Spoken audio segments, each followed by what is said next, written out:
പരിശുദ്ധ റമദാനിനെ പല രൂപത്തിലാണ് ആളുകൾ നോക്കിക്കാണാറുള്ളത്. നമ്മുടെ മുൻഗാമികളെപ്പോലെ റമദാൻ എത്തുന്നതിന് മുമ്പ് തന്നെ ആ റമദാനിനെ ലഭിക്കുന്നതിന് വേണ്ടി ആത്മാർത്ഥമായി പ്രാർത്ഥിക്കുന്ന ആളുകളുണ്ട്. സലഫുകൾ 6 മാസം മുമ്പ് റമദാൻ എന്ന അനുഗ്രഹം അവർക്ക് ലഭിക്കുന്നതിന് വേണ്ടി അവർ പ്രാർത്ഥിക്കുമായിരുന്നു. റമദാനിൻ്റെ തൊട്ട് മുമ്പുള്ള മാസം റമദാൻ അറിയുന്നവരുണ്ട്. റമദാനിന് അവസാന സമയങ്ങളിൽ ഇനി റമദാനായി, നാളെ നോമ്പ് തുടങ്ങാണ്, മറ്റന്നാൾ നോമ്പ് തുടങ്ങാണ്, അങ്ങനെ ചിന്തിക്കുന്ന മനുഷ്യരുമുണ്ട്. എങ്ങനെയാണ് നമ്മൾ റമദാനിനു വേണ്ടി ഒരുങ്ങേണ്ടത്? ഒന്നാമതായി അതിൽ നമ്മൾ മനസ്സിലാക്കേണ്ടത്, റമദാനിൽ നമുക്കൊരുപാട് സ്വപ്നങ്ങളുണ്ടാകണം. റമദാനിലെ രാത്രി നമസ്കാരങ്ങൾ, റമദാനിലെ ഖുർആൻ പാരായണം, ഇതെല്ലാം റമദാനിന് മുമ്പ് ആഗ്രഹിക്കുകയും കൊതിക്കുകയും അതിനുവേണ്ടി പ്രാർത്ഥിക്കുകയും ചെയ്യണം. ഇദാ മരിദൽ അബ്ദ് ഔ സാഫറ കുതിബ ലഹു മിസ്ലു മാ കാന യഅമലു മുഖീമൻ സ്വഹീഹൻ. ഒരാൾ രോഗിയായി, നോമ്പ് നോൽക്കാൻ കഴിഞ്ഞില്ല എങ്കിൽ സ്വഹീഹായ ആരോഗ്യമുള്ള ഒരു മനുഷ്യൻ നോമ്പ് നോൽക്കുന്ന അതേ പ്രതിഫലം റമദാനിൽ അയാൾക്ക് നേടാൻ കഴിയും, അയാളുടെ നീയത്ത് കൊണ്ട്, അയാളുടെ ആഗ്രഹം കൊണ്ട്. അത് ഈ ദീനിൻ്റെ പ്രത്യേകതയാണ്. ആഗ്രഹമുണ്ടായിരുന്നു, നല്ല കൊതിയുണ്ടായിരുന്നു, പക്ഷേ പെട്ടെന്നാണ് രോഗം വന്നത്, ആരോഗ്യം ദുർബലമായി, നോമ്പ് നോൽക്കാൻ കഴിഞ്ഞില്ല, എഴ്തികാഫിന് സാധിച്ചില്ല, യാത്രയിലായിപ്പോയി. അങ്ങനെ ഏത് സാഹചര്യങ്ങളാകട്ടെ, ആ മനുഷ്യൻ്റെ ആഗ്രഹം, ആ മനുഷ്യൻ്റെ നീയത്ത് അത് സത്യസന്ധമാണെങ്കിൽ, നല്ല ആരോഗ്യമുള്ളൊരു മനുഷ്യൻ അയാൾ നോമ്പ് നോൽക്കുന്നത് പോലെ, അയാൾ രാത്രി നമസ്കരിക്കുന്നത് പോലെ, അയാൾ എഴ്തികാഫിരിക്കുന്നത് പോലെ ആ ആഗ്രഹം കൊണ്ട്, നീയത്ത് കൊണ്ട് പ്രതിഫലം നേടാൻ സാധിക്കും. മൻ ഹമ്മ ബിഹസന ഫലം യഅമൽഹാ കുതിബത് ലഹു ഹസന. ഒരാളൊരു നന്മ ആഗ്രഹിച്ചു, റമദാനിൽ ഖുർആൻ ഖത്മ് തീർക്കണം, റമദാനിൽ രാത്രി നമസ്കരിക്കണം, ധാരാളം നന്മകളിൽ മത്സരിക്കണം. ആ മനുഷ്യൻ ആത്മാർത്ഥമായി ആഗ്രഹിച്ചു, അവനത് ചെയ്യാനുള്ള അവസരം ലഭിച്ചില്ല. കുതിബത് ലഹു ഹസന, അള്ളാഹു അവന് ആ നന്മ രേഖപ്പെടുത്തും. ഒരു നന്മ അള്ളാഹു അവന് രേഖപ്പെടുത്തും. വമൻ ഹമ്മ ബിഹസന ഫഅമിലഹ കുതിബത് ലഹു അശറൻ ഇലാ 700 ളിഅഫ്. 700 മടങ്ങ് വരെ അല്ലാഹു തആല ആ നന്മ പ്രവർത്തിച്ചാൽ ആ മനുഷ്യന് നൽകുമെന്നാണ്. ഇപ്പം റമദാനിന് മുമ്പേ ഒരു കൊതി നമുക്ക് വേണം, റമദാനിന് മുമ്പേ ആഗ്രഹം നമ്മുടെ മനസ്സിലുണ്ടാകണം. മഹാനായ അബൂബക്കർ അൽ ബൽഖി അദ്ദേഹം പറയാറുണ്ട്, ഷഹ്റു റജബ്, റജബ് മാസം ഷഹ്റു സർ, കൃഷി ഇറക്കേണ്ട മാസമാണ്. റജബിൽ ഒരു മനുഷ്യൻ വിത്തിടണം, റജബിൽ ഒരു മനുഷ്യൻ അവൻ്റെ കൃഷിയിടം പാകപ്പെടുത്തണം. ഷഹ്റു ഷഅബാൻ, ഷഅബാൻ എത്തിക്കഴിഞ്ഞാൽ സഖിയു സർ, ആ കൃഷിക്ക് നനവ്, വെള്ളം നൽകണം. വിത്തിട്ടു റജബിൽ, ഷഅബാനിൽ വെള്ളം നനച്ചു, അതിലെ കളകൾ ഒഴിവാക്കി, അതിനെ കേടുവരുത്തുന്ന വല്ലതുമുണ്ടെങ്കിൽ ഷഅബാനിൽ തന്നെ അവൻ്റെ കൃഷിയിടത്തിലെ അത്തരം വസ്തുക്കളെ അവൻ ഒഴിവാക്കി. അങ്ങനെയാണെങ്കിൽ ഷഹ്റു റമദാൻ ഹസാദു സർ, വിളവെടുക്കാൻ കഴിയും. റമദാനിൽ വിളവെടുപ്പാണ്. റമദാനിൽ വിളവെടുപ്പ് നടത്തണമെങ്കിലോ റജബിൽ അവൻ വിത്തിടണം, ഷഅബാനിൽ അവൻ വെള്ളം നനക്കണം, അവൻ്റെ കൃഷിയെ ബാധിക്കുന്ന വല്ലതുമുണ്ടെങ്കിൽ ആ കൃഷിയിടത്തിൽ നിന്ന് അതിനെ മാറ്റണം. വിത്തിടാതെ, വെള്ളം നനക്കാതെ റമദാനിൽ വിളവെടുക്കാൻ പോയാലോ ഒന്നും ഉണ്ടാവില്ല, അവിടെ ഒന്നും നേടാൻ കഴിയില്ല. ഇതാണ് പല ആളുകളുടെയും കഴിഞ്ഞ റമദാനുകൾക്ക് പറയാനുള്ളത്. റമദാൻ ഇങ്ങനെ കഴിഞ്ഞു പോകും, ആഗ്രഹങ്ങൾ ഉണ്ടാകും, റമദാൻ കഴിഞ്ഞാലും ഒരു ഖത്മ അവൻ പൂർത്തീകരിച്ചിട്ടില്ല, റമദാൻ കഴിഞ്ഞിട്ടും ഒരു തിന്മയും ജീവിതത്തിൽ നിന്ന് മാറ്റിയിട്ടില്ല. റമദാൻ കഴിഞ്ഞിട്ടും ആ പഴയ സിഗരറ്റ് വലിയും ആ സിനിമയും സംഗീതവും തോന്നിവാസവും ഒക്കെ അവരുടെ ജീവിതത്തിലുണ്ട്. എന്തുകൊണ്ട്? റമദാനിന് മുമ്പേ അവരൊരുങ്ങിയിട്ടില്ല. അതുകൊണ്ട് റമദാനിന് മുമ്പ് നമ്മൾ ഒരുങ്ങണം. ഷഅബാൻ, ആ ഷഅബാനിൽ റമദാനിന് ആവശ്യമായ വിത്ത് നമ്മൾ പാകണം, വെള്ളം നമ്മൾ നനയ്ക്കണം. നമ്മുടെ റമദാനിനെ ബാധിക്കുന്ന വല്ലതും നമ്മുടെ ജീവിതത്തിലുണ്ടെങ്കിൽ അതെടുത്തു മാറ്റാൻ നമ്മൾ പരിശ്രമിക്കണം.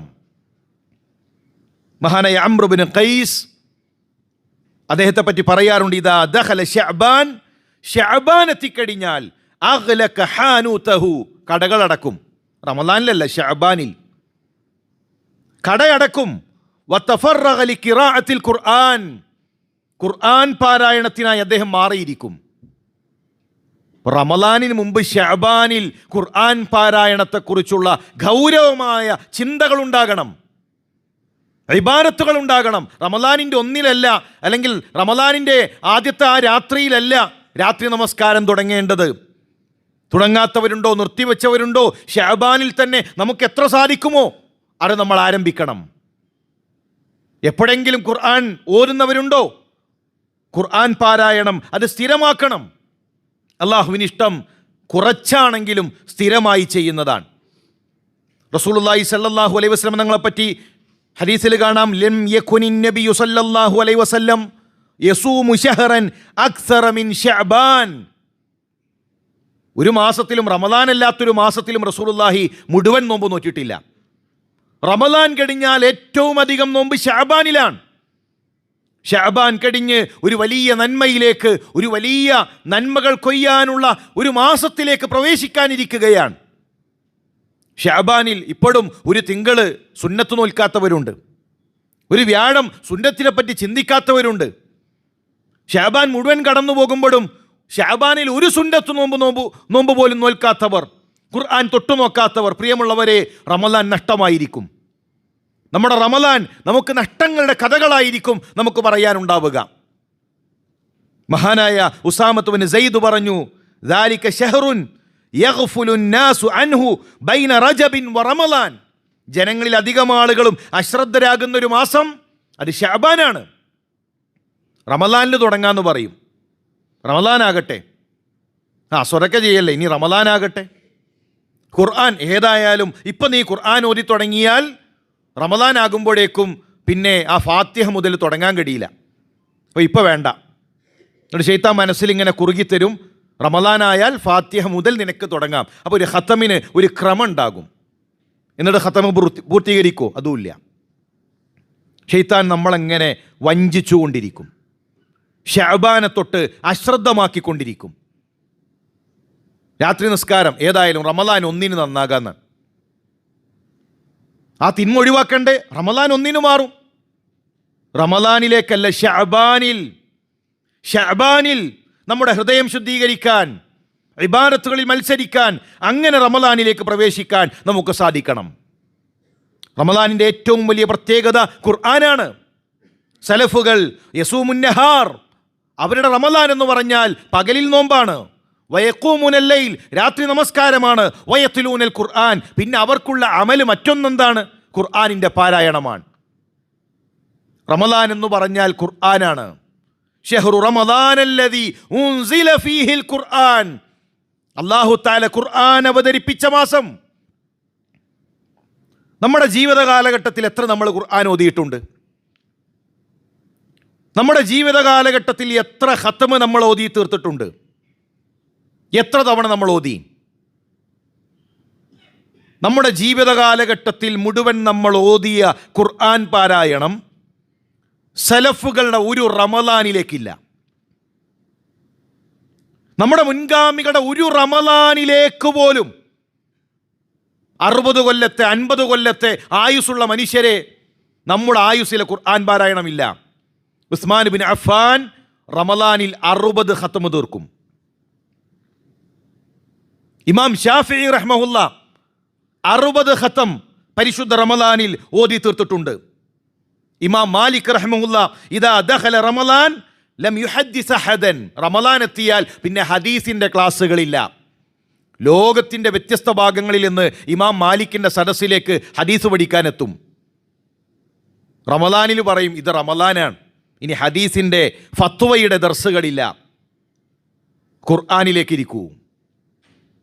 ഇമാം മാലിക്കിനെ പള്ളിയിൽ കണ്ടാൽ മുന്നിൽ മുസ്ഹഫ് തുറന്നിരിക്കുന്നുണ്ടാകും.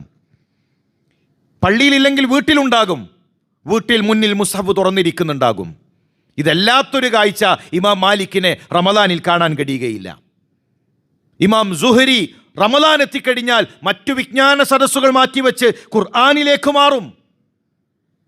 മഹാന ഇമാം ബുഖാരി ലഹു ഫീ കുല്ലി യൗമിൻ ഖത്മ, ഓരോ ദിവസത്തിലും ഒരു ഖത്ം. മഹാന ഇമാം അഹ്മദ് യഖ്തിമു ഫീ കുല്ലി സലാസതി അയ്യാമിൻ, ഓരോ 3 ദിവസത്തിലും ഒരു ഖത്ം. ഫഇദാ ദഖലത്തിൽ അശ്ർ, അവസാനത്തെ 10 എത്തിയാൽ ഫീ കുല്ലി യൗമിൻ ഖത്മ, ഓരോ ദിവസത്തിലും ഒരു ഖത്ം. അവരുടെ ഒരു റമദാനിൽ 30, 60, 50 ഖത്മുകൾ അവർ പൂർത്തീകരിച്ചു. നമ്മൾ ഒരു ഖത്മ് തീരുമ്പോൾ അത് വലിയ സംഭവമായിട്ട് കാണാൻ, ഞങ്ങളെ പള്ളിയിൽ ഇമാമ് ഒരു ഖത്മ് പൂർത്തീകരിച്ചു, നമുക്ക് വലിയ സംഭവമാണ്. നമുക്കിങ്ങനെ അമൽ വലുതാക്കി തോന്നിപ്പിക്കാൻ, നമ്മൾ എന്തോ ഒരു വലിയ കാര്യം ചെയ്തു എന്ന രൂപത്തിൽ. അത് ഏറ്റവും ചെറുതാണ്. ഒരു തവണ ഖുർആൻ ഓതി തീർക്കുക എന്നത് ഏറ്റവും ചെറുതാണ് നമ്മുടെ മുൻഗാമികളുടെ അമലുകൾ വെച്ച് നോക്കുമ്പോൾ. അതുകൊണ്ട് പ്രിയമുള്ളവരെ, റമദാനിൽ ഖുർആൻ പാരായണത്തിന് കുറച്ച് സമയം നമുക്ക് വേണം. സുബൈ കഴിഞ്ഞ് നേരെ ആ വീട്ടിലേക്ക് ഓടുന്ന ആ ഓട്ടം അത് നിർത്തണം. ഈ റമദാനിലെങ്കിലും പള്ളിയിലിരിക്കണം. നമ്മൾ നേരത്തെ തീരുമാനിക്കുക. അള്ളാഹു നമുക്ക് ആയുസ് നൽകിയില്ലെങ്കിൽ ആ റമദാനിൽ ഖുർആൻ പള്ളിയിലിരുന്ന് ഓതി തീർത്തവൻ്റെ പുണ്യം നമ്മുടെ ഖബറിലേക്ക് ഉണ്ടാകും. രോഗിയായി പ്രയാസപ്പെട്ടു, ആ പ്രതിഫലം നമ്മുടെ ഖബറിലേക്ക് ഉണ്ടാകും. പക്ഷെ നിയ്യത്ത് നമുക്ക് വേണം. ഖുർആനുമായി ഞാനിതാ ഇന്ന സമയങ്ങൾ ഞാൻ ഖുർആനിന് മാറ്റിവെക്കും. സലഫുകൾ സമയത്തെ 3 ഭാഗിക്കും. 1 സ്വന്തം കാര്യങ്ങൾക്കാണ്, 2 കുടുംബത്തിനാണ്, 3 ദീനിനാണ്. എന്തെങ്കിലും അത്യാവശ്യങ്ങൾ വന്നു കഴിഞ്ഞാൽ സ്വന്തത്തിൽ നിന്ന് കടമെടുക്കും. അതുകൊണ്ടാണ് വഴിയോരത്ത് കയ്യ് തലയിണയാക്കി കിടക്കുന്ന ഉമർ ഖത്താബിനെ ചരിത്രത്തിൽ കാണുന്നത്. ഉറക്കം നഷ്ടപ്പെട്ടു, സമയം തികയാതെ വന്നാൽ കുടുംബത്തോട് ചോദിക്കും. ജീവിതത്തിൻ്റെ ഒരു ഘട്ടത്തിലും നമ്മുടെ മുൻഗാമികൾ അവരുടെ പരലോകത്തിന് മാറ്റിവെച്ച സമയത്തിലേക്ക് ഒരു മിസ്കീനിനെ പോലെ കൈകൾ നീട്ടിയിട്ടില്ല. അവരുടെ ആഖിറത്തിന് മാറ്റിവെച്ച സമയത്തിലേക്ക് അവർ കൈകൾ നീട്ടിയിട്ടില്ല. അവരുടെ ഇബാദത്തുകൾക്ക് മാറ്റിവെച്ച സമയം അവർ മറ്റൊന്നിനും ചിലവഴിച്ചിട്ടില്ല. അതുകൊണ്ട് ആ വിഷയം നാം ശ്രദ്ധിക്കുക. മറ്റൊന്ന്, റമദാനിന് മുമ്പ് ഞാൻ പറഞ്ഞല്ലോ ശഅബാൻ, അത് വെള്ളം നനയ്ക്കണം. കൃഷിയെ ബാധിക്കുന്ന കളകളുണ്ടെങ്കിൽ, ഏതെങ്കിലും മാരകമായ രോഗങ്ങളുണ്ടെങ്കിൽ അതിൽ നിന്ന് ശുദ്ധമാകണം.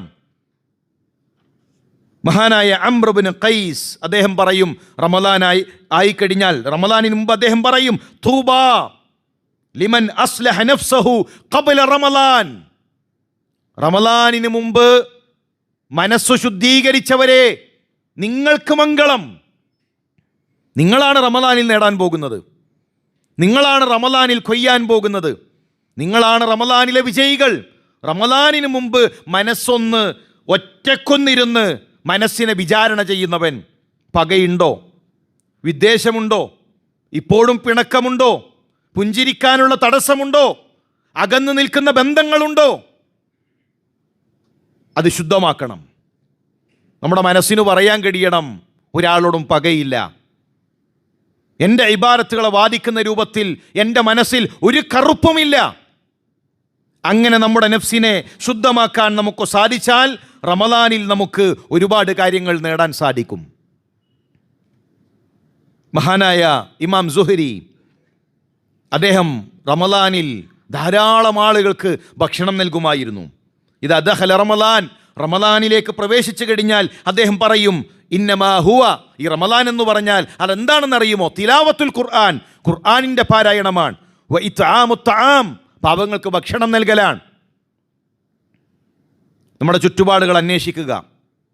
പ്രയാസങ്ങൾ അനുഭവിക്കുന്നവരുണ്ടോ, പട്ടിണി കിടക്കുന്നവരുണ്ടോ, ഭക്ഷണത്തിന് പ്രയാസം അനുഭവിക്കുന്നവരുണ്ടോ, അവരെ റമദാനിന് മുമ്പ് കണ്ടെത്തി പരിഗണിക്കാൻ നാം പരിശ്രമിക്കുക.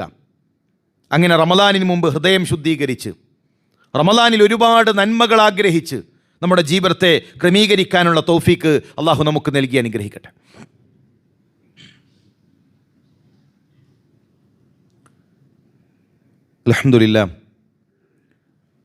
അൽഹംദുലില്ലാഹി റബ്ബിൽ ആലമീൻ വസ്സലാത്തു വസ്സലാമു അലാ റസൂലില്ലാഹ് വഅലാ ആലിഹി വസഹ്ബിഹി അജ്മഈൻ അമ്മാ ബഅദ്. അള്ളാഹുവിനെ സൂക്ഷിച്ച് ജീവിക്കണമെന്ന് ഉണർത്തുകയാണ്, വസിയത്ത് ചെയ്യുകയാണ്. നമ്മൾ മനസ്സിലാക്കേണ്ട ഒരു കാര്യം, അള്ളാഹുവിലേക്ക് അടുക്കാനുള്ള ഏറ്റവും നല്ല അമൽ ഫർദായ അമലുകളാണ്. അള്ളാഹു നിർബന്ധമാക്കിയ ഫർദാക്കിയ കാര്യങ്ങളിലൂടെ അള്ളാഹുവിലേക്ക് അടുക്കുന്നത് പോലെ സുന്നത്തിലൂടെ അടുക്കാൻ കഴിയുകയില്ല. സുന്നത്തിന് പ്രതിഫലമില്ല എന്നല്ല, പ്രതിഫലമുണ്ട്. പക്ഷെ ഏറ്റവും അധികം അള്ളാഹുവിലേക്ക് അടുക്കാൻ കഴിയുക ഫർളിലൂടെയാണ്. പലപ്പോഴും ആളുകൾ സുന്നത്തിന് അത് ശ്രദ്ധിക്കും. രാത്രി നമസ്കാരത്തിന് വാഹനം ഏർപ്പാട് ചെയ്യും, നല്ലത് തന്നെ. കുടുംബസമേതം തറാവി നമസ്കാരത്തിനെത്തുന്നു, നല്ലതാണ്, ഖൈറാണ്. പക്ഷേ ഇശാവോ, പള്ളിയിലെ ഇശാഇ ജമാഅത്ത് കഴിഞ്ഞുകൊണ്ടാണ് തറാവി നമസ്കാരത്തിനെത്തുന്നത്. റമദാനിൽ നോമ്പ് തുറയുടെ പള്ളിയിലുള്ള അതുപോലെ മറ്റു സംവിധാനങ്ങളിലുള്ള ആ നോമ്പ് തുറയുടെ കാര്യങ്ങളിൽ ആളുകൾ മത്സരിക്കുന്നു. മഗ്രിബ് അവിടെ ജമാഅത്ത് തുടങ്ങിയിട്ടുണ്ട്, നിർബന്ധമായ മഗ്രിബ് നമസ്കാരം ജമാഅത്ത് ആരംഭിച്ചു. ആ ജമാഅത്ത് നഷ്ടപ്പെടുത്തിയിട്ടാണ് പിന്നീട് രണ്ടാമത്തെ ജമാഅത്ത് ആരംഭിക്കുന്നത്. ഫർളിൻ്റെ ഗൗരവം ആളുകളുടെ മനസ്സിൽ നിന്ന് പോകുന്നു. സുബഹി നമസ്കാരം ജമാഅത്തിന് ആളുകളില്ല. രാത്രി നമസ്കാരത്തിന് പള്ളി നിറയുന്നുണ്ട്. ആ രാത്രി നമസ്കാരത്തിനാണോ പ്രാധാന്യം, സുബഹിയുടെ ജമാഅത്തിനാണോ? സുബഹിയുടെ ജമാഅത്തിനാണ്. സുബഹിയുടെ ജമാഅത്തിലൂടെ അള്ളാഹുവിലേക്ക് അടുക്കുന്നത് പോലെ ഒരു സുന്നത്തിലൂടെ അടുക്കാൻ കഴിയുകയില്ല. അതിന് പ്രതിഫലമുണ്ട്, ഒരുപാട് ഖൈറുകളുണ്ട്. പക്ഷെ സുബഹിയുടെ പ്രാധാന്യം എത്രയാണ്? സുബഹിയുടെ മുമ്പുള്ള 2 റക്അത്തിന് ആകാശഭൂമികളെക്കാൾ ഉന്നതമായ സ്ഥാനം ആ 2 റക്അത്തിനുണ്ടെങ്കിൽ സുബഹിയുടെ ഫضിൽ എത്രയാണ്? ഇത് നാം ശ്രദ്ധിക്കണം. റമദാനിൽ ളുഹർ നഷ്ടപ്പെടുന്ന, റമദാനിൽ ഒരു അസർ നഷ്ടപ്പെടുന്ന, റമദാനിൽ ഒരു ജമാഅത്ത് നഷ്ടപ്പെടുന്ന ഒരു സാഹചര്യം ഉണ്ടാകരുത്. അതുപോലെ തന്നെ റമദാൻ ഒരു ഭക്ഷണത്തിൻ്റെ മാസമായി പല സ്ഥലങ്ങളിലും മാറിയിട്ടുണ്ട്. മഗ്രിബിന് നോമ്പ് തുറന്ന് മഗ്രിബ് ചിലപ്പോൾ വീട്ടിൽ നിന്ന് പള്ളിയിൽ നിന്ന് നിസ്കരിക്കും, അത് കഴിഞ്ഞ് പിന്നൊരു ഭക്ഷണം കഴിക്കലുണ്ട്. അത് കഴിച്ചിട്ട് ഇശായിന് പള്ളിയിലേക്ക് വരാൻ കഴിയാത്ത അവസ്ഥ, രാത്രി നമസ്കാരം ഇല്ലാത്ത അവസ്ഥ. ഇപ്പം എന്തിനാണ് നമ്മൾ മഗ്രിബ് വരെ അന്നപാനീയങ്ങൾ പിടിച്ചു വെച്ചത്? മഗ്രിബ് വരെ എന്തിനാണ് നമ്മൾ പട്ടിണി കിടന്നത്? ഒരു ഇബാദത്തായതുകൊണ്ടാണ്, പ്രതിഫലം കിട്ടാനാണ്. എന്നിട്ട് ഭക്ഷണം കഴിച്ച് അമിതമായി ഇശാ നിസ്കരിക്കാൻ കഴിയാത്ത അവസ്ഥ. എന്നിട്ട് പറയാണ്, ഇന്ന് കഴിച്ചത് കുറച്ച് കൂടിപ്പോയി, ഏതായാലും രാത്രി ഉറങ്ങി എഴുന്നേറ്റോടും രാത്രി നിസ്കരിക്കാമല്ലോ. അങ്ങനെ ഒരു നിസ്കാരം കിട്ടൂല, അതങ്ങോട്ട് ഉറങ്ങിപ്പോകും. നോമ്പ് തുറക്കുന്ന സമയത്ത് ഭക്ഷണം ക്രമീകരിക്കുക. തറാവി കഴിഞ്ഞ് അതിനുശേഷവും ഭക്ഷണം കഴിക്കാമല്ലോ. സ്ത്രീകൾ തന്നെ അവരുടെ റമദാൻ എന്ന് പറഞ്ഞാൽ ഭക്ഷണം ഉണ്ടാക്കി തീരാൻ, ആ നോമ്പ് തുറക്കുന്ന സമയത്ത് ഉണ്ടാക്കിയ ഭക്ഷണം അത് കുറച്ചൊന്ന് കൂടുതൽ ഉണ്ടാക്കിയാൽ അത്തായത്തിനും അത് മതി. ഉണ്ടാക്കിയൊരു ചപ്പാത്തി അത് ഒരു 10 എണ്ണം അതത് കൂടുതലുണ്ടാക്കിയാൽ അത്തായത്തിന് അത് മതി. പക്ഷെ അത് പോരാ, നമുക്ക് ഓരോ നേരത്തും ഓരോ ഭക്ഷണം. 3 നേരം കഴിക്കുന്നുണ്ടെങ്കിൽ 3 വ്യത്യസ്തങ്ങളായ വിഭവങ്ങൾ. എന്നിട്ട് അവരുടെ ജീവിതം പരിശുദ്ധ റമദാനിലും അടുക്കളയിൽ തീരാൻ. ഇതൊക്കെ ഒന്ന് കുടുംബമായി ഇരുന്നു കൊണ്ടൊന്ന് ചർച്ച ചെയ്യണം. ഈ റമദാനിൽ നമ്മുടെ മെനു ഒന്ന് ചുരുക്കണം, ലളിതമായി. ആവശ്യത്തിനുള്ളത് മതി, മനുഷ്യന് ജീവിക്കാനുള്ളത് മതി. ആ നേരത്തെ ഒരു ഭക്ഷണത്തിൻ്റെ ആ വിശപ്പ് മാറണം, അത്ര മതി. നോമ്പ് തുറ അത് പലപ്പോഴും അതൊരു ചടങ്ങായി മാറാണ്. നോമ്പ് തുറപ്പിക്കുന്നതിന് പ്രതിഫലമുണ്ട്. പക്ഷേ എത്ര നോമ്പ് തുറകളാണ് ഒരു വീട്ടിൽ തന്നെ 10ഉം 15ഉം നോമ്പ് തുറ. മരുമക്കളെ നോമ്പ് തുറപ്പിക്കണം, അയൽവാസികളെ നോമ്പ് തുറപ്പിക്കണം. അങ്ങനെ വീട്ടിലെ സ്ത്രീകളുടെ അവസ്ഥ എന്താ? ഓരോ ദിവസവും നോമ്പ് തുറ, അതിനായിട്ട് ഭക്ഷണം ഒരുക്കുക. റമദാൻ ഇബാദത്തിൻ്റെ മാസമാണ്. റമദാനിൽ ഏറ്റവും പ്രധാനം നോമ്പും രാത്രി നമസ്കാരവും ഖുർആൻ പാരായണവുമാണ്. ഇതൊക്കെ അങ്ങോട്ട് മാറ്റി വെച്ചിട്ട് നമ്മളിങ്ങനെ വെറും നോമ്പ് തുറപ്പിക്കുന്ന ആളുകളായിട്ട് റമദാനിൽ മാറരുത്. നോമ്പ് തുറപ്പിക്കുന്നതിന് പ്രതിഫലമുണ്ട്, അത്തരം കാര്യങ്ങൾ ചെയ്യുന്നതിന് പ്രതിഫലമുണ്ട്. ഞാൻ പറഞ്ഞു വരുന്നത് ഇതെല്ലാം മാറ്റി വെച്ചുകൊണ്ട് ഇബാദത്തുകൾ ശ്രദ്ധിക്കാതെ, ഇബാദത്തുകളിൽ അശ്രദ്ധരായിക്കൊണ്ട് ഇത്തരം കാര്യങ്ങളിൽ, റമദാൻ എന്ന് പറഞ്ഞാൽ അങ്ങനെ കുറേ നോമ്പ് തുറപ്പിച്ച് അതിൻ്റെ വീഡിയോ എടുത്ത് അത് പോസ്റ്റ് ചെയ്യുക, എന്നിട്ട് ഇവിടെ എവിടില്ലാഞ്ഞിട്ട് വേറെ ഏതെങ്കിലും നാട്ടിൽ പോയിട്ട് അവിടെ നോമ്പ് തുറക്കുക, എന്നിട്ട് അവിടെ കുറേ വെളുപ്പും കാര്യങ്ങളും കത്തിച്ച് അതിൻ്റെ വീഡിയോ എടുത്ത് അത് പോസ്റ്റ് ചെയ്യുക. രാത്രി നിസ്കാരമില്ല, ഖുർആൻ പാരായണമില്ല, ഇബാദത്തുമില്ല. ഇത് സോഷ്യൽ മീഡിയയിൽ നിറക്കാനുള്ള എന്തെങ്കിലും കോപ്രായങ്ങളല്ല. റമദാൻ നമ്മുടെ ആഖിറം നേടാനാണ്, നമ്മുടെ പരലോകം നേടാനാണ്. ആ പരലോകത്തിലേക്കുള്ള വിഭവങ്ങൾ റമദാനിൽ നേടിയെടുക്കാം. മഹാനായ ഉമർ റളിയല്ലാഹു തആല പറയാറുണ്ട്, ലൈസ സിയാം മിനത്ത് തആം വശറാബി വഹ്ദ. ഭക്ഷണവും പാനീയവും ഒഴിവാക്കൽ മാത്രമല്ല നോമ്പ്. വലാകിന്ന മിനൽ കദിബ് വൽ ബാതിൽ വൽ ലഗ്വ്. നാവിൽ നിന്ന് കളവ് പോകണം, ബാത്തിൽ പോകണം, വെറുതനെയുള്ള പണികൾ, കുറേ കുമിളകൾ ഉണ്ടാകും, ഒരു ഉപകാരവും ഇല്ലാത്ത പ്രവർത്തനങ്ങൾ. അതിൻ്റെ പിന്നാലെ പോകാനല്ല റമദാൻ. റമദാനിൽ എങ്ങനെ സമയം നീക്കണം എന്നറിയാതെ ക്യാരം ബോർഡും ലുഡാ ബോർഡും അതൊക്കെ വാങ്ങി വെക്കണ മനുഷ്യന്മാരുണ്ട്. റമദാനിൽ ഇനി എങ്ങനെ ഒരു മാസമുണ്ട്, എങ്ങനെ ഈ സമയം നീക്കണം എന്നിട്ട് അറിയില്ല. എന്നിട്ട് അതിന് പലജാതി വിനോദങ്ങൾ. അതിനല്ല റമദാൻ. അതുകൊണ്ട് വളരെ ഗൗരവത്തോടു കൂടെ നാം ആലോചിക്കണം. മൊബൈലിന് നിയന്ത്രണം ഉണ്ടാകണം. അവസാനത്തെ 10-ൽ പ്രത്യേകിച്ച് ഓരോ സമയങ്ങളും നിധികളാണ്. ആ സമയം ഏറ്റവും നല്ല രൂപത്തിൽ നമ്മൾ ഉപയോഗപ്പെടുത്തുക. മൊബൈലില്ലാത്ത കാലഘട്ടത്തിലൂടെ മനുഷ്യന്മാർ ജീവിച്ചിട്ടുണ്ട്. എങ്ങനെയെല്ലാം നമുക്ക് ഈ റമദാനിൽ നമ്മുടെ മറ്റു കാര്യങ്ങൾ, നമ്മുടെ ഭൗതികമായ മറ്റു വിഷയങ്ങൾ ക്രമീകരിക്കാൻ കഴിയുമോ അങ്ങനെ ക്രമീകരിച്ചുകൊണ്ട് റമദാനിനെ കണ്ടുമുട്ടാൻ നാം പരിശ്രമിക്കണം. നമ്മുടെ കുടുംബസമേതം ഇബാദത്തുകളിൽ മത്സരിക്കുന്ന, കുടുംബസമേതം ഒരു നിലാമുണ്ടാക്കുന്ന, അന്നിലാമു അസാസുൻ നജ, ഒരു നിലാമുണ്ടാകണം, ഒരു ചിട്ടയുണ്ടാകണം. അപ്പോഴാണ് വിജയം നേടാൻ കഴിയുക. അല്ലാതെ ഒരു അടുക്കും ചിട്ടയും ഇല്ലാത്ത ജീവിതമല്ല. നമുക്കൊരു കൃത്യമായ ഒരു ചിട്ട, നമ്മൾ എഴുന്നേൽക്കുന്നതിന്, നമ്മൾ ഉറങ്ങുന്നതിന്, നമ്മുടെ ഇബാദത്തുകൾക്ക് അതിനൊക്കെ ഒരു ക്രമീകരണം വരുത്തി അങ്ങനെ നമ്മുടെ റമദാനിനെ ക്രമീകരിക്കാൻ നമുക്ക് സാധിക്കണമെന്ന് പ്രത്യേകം ഓർമ്മപ്പെടുത്തുകയാണ്.